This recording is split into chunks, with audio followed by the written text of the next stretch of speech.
ये लच्छा पराठा के लच्छे देखिए कितने अलग हैं एक दूसरे से और कितने खिले खिले बने हैं। इसे बनाना बहुत ही आसान है, बस आपको ये स्टेप्स फॉलो करना है। इसके लिए हम ले लेते हैं 3 कप मैदा। अब मैदे में हम डाल लेते हैं 2 बड़े चम्मच गेहूं का आटा।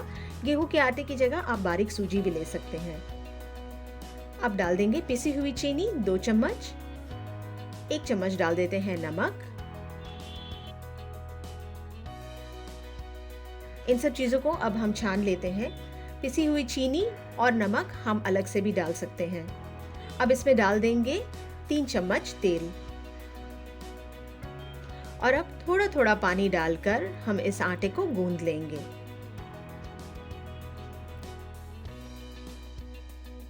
रोटी के आटे की तरह गूंदना है, ना ज्यादा नरम ना ज्यादा सख्त।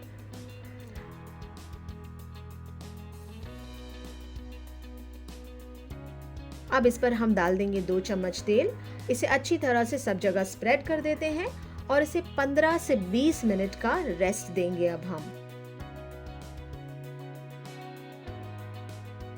ये 20 मिनट के बाद देखिए आटा एकदम लचीला हो गया है।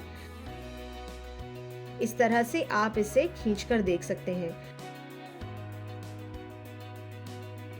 टेबल पर निकाल लीजिए इसे और इसे 5 से 10 मिनट तक हमें गूंद लेना है। इसे हमने गूंद लिया। अब इसे हम 4 हिस्सों में बांट लेंगे। ये इस तरह से इसके हम 4 बॉल्स बना लेते हैं। अब ये बॉल्स को प्लेट में रख लेते हैं और इसे अच्छी तरह से तेल से कोट कर लेते हैं। इससे आटा सूखेगा नहीं। अब ले लेते हैं 2 बड़ा चम्मच मैदा। उसमें डाल देंगे 4 बड़े चम्मच तेल और इसे अच्छी तरह से मिक्स कर लेते हैं। ये घोल रेडी हो गया है। अब टेबल पर अच्छी तरह से तेल लगा लेंगे और ये आटे का एक पोर्शन हमने ले लिया है और इसे हम अच्छी तरह से अब बेल लेते हैं। इसे गोल बेलना ज़रूरी नहीं है, कैसा भी शेप आए चलेगा। तो अब इसे रोटी की तरह पतला हमने बेल लिया है। अब ये जो घोल हमने बनाया था ये इस पर डाल देंगे। 1 चम्मच डाल लेते हैं। अच्छी तरह से सब जगह स्प्रेड कर लेंगे। अब हम पिज़्ज़ा कटर की मदद से ये पतली पतली स्ट्रिप्स इस तरह से काट लेंगे। ये स्ट्रिप्स हम छुरी की मदद से भी कर सकते हैं, पर पिज़्ज़ा कटर से ये स्ट्रिप्स बहुत ही अच्छी आती है। अब ये स्ट्रिप्स हमने काट ली है। अब हमें लेना है मैदा और मैदा इस पर हमें छिड़क लेना है। ये इस तरह से मैदे को छिड़क लेना है और ये स्ट्रिप्स काटने के बाद ही छिड़कना ज़रूरी है। अब हम धीरे धीरे ये स्ट्रिप्स को उठाकर अंदर की तरफ मोड़ लेते हैं। ये प्रोसेस आपको धीरे धीरे करना है। अगर हम थोड़ा जल्दी करने की कोशिश करेंगे तो लच्छे हमारे एक दूसरे से चिपक जाएंगे। तो इस तरह से इसे अंदर की तरफ हमें रोल कर लेना है।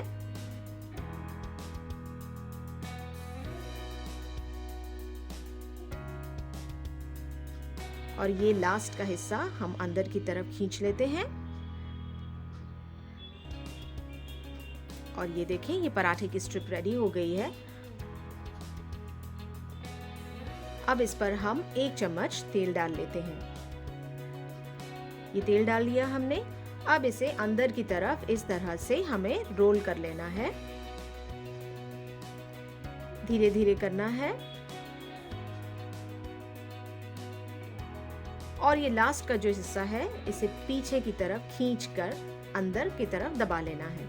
अब थोड़ी सी तिल ले लेते हैं, थोड़े से धनिया के पत्ते ले लेते हैं। ये ऑप्शनल है, आप चाहें तो धनिया के पत्ते और तिल ना लें, ऐसे ही बना ले पराठे। अब ये इस तरह से इसे साइड्स की तरफ खींचना है उंगलियों से। पराठे को हमें ज़रा भी दबाना नहीं है, बस खींचना है साइड्स की तरफ। ये इस तरह से, ये देखिए, इसे खींच खींच के हमें बड़ा कर लेना है।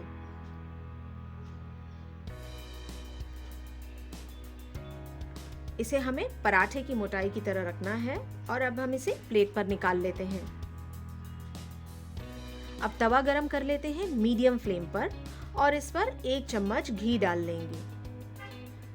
घी से पराठे बहुत ही क्रिस्पी और बहुत ही मज़ेदार बनते हैं। तो अब ये पराठा इस पर डाल देंगे। अगर आपको ऐसा लग रहा है कि पराठे का शेप बिगड़ गया है तो इस स्टेज पे आप पराठे को प्रॉपर गोल भी कर सकते हैं। ये देखिए ऐसे। तो ये 3 से 4 मिनट तक हमने एक तरफ पका लिया। अब इस पर घी डाल देंगे 1 चम्मच और इसे हम पलट लेते हैं। दूसरी तरफ से भी हम 3 से 4 मिनट तक इसे मीडियम फ्लेम पर पकाएंगे। और अब ये देखिए, ये हमारा पराठा रेडी हो गया है। ये देखें, इसके लच्छे देखें कितने प्यारे से आए हैं।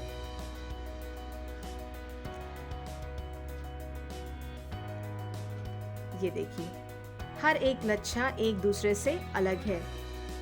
तो इस रेसिपी को ज़रूर ट्राई कीजिए। हम ये लच्छा पराठा सर्व कर रहे हैं बटर चिकन के साथ, जिसकी रेसिपी हमने इस वीडियो के साथ लिंक की है। अगर आपको ये रेसिपी अच्छी लगी हो तो हमारे चैनल को सब्सक्राइब करें।